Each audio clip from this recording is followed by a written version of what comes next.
साइकिलिया की बढ़ल बारेस हो, फिर से यही है भैया अखिलेश हो। साइकिलिया की बढ़ल बारेस हो, फिर से यही है भैया अखिलेश हो। देश या विदेश में इनका कमावा के चर्चा गिनाए लगी।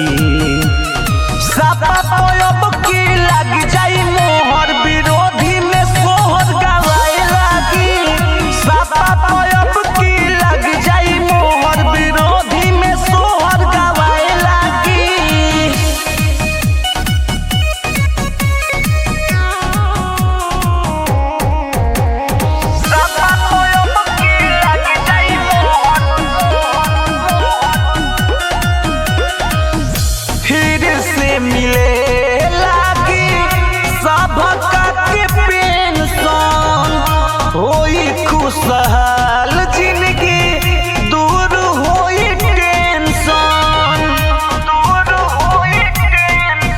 बानी पगड़ी मुलायम के लाल आई है, अब कुल ही विरोधियन के काल आई है। सापा के आनी देखी बाबा के फूल मुरझाए लगी।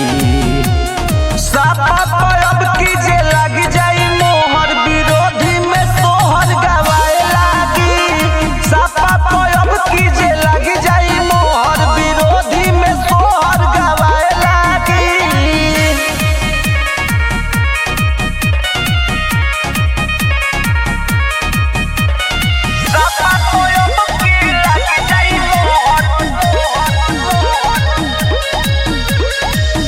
नेताजी के सपना फेरू होई साकार हो, जनता सपा के अब करत जय जयकार हो।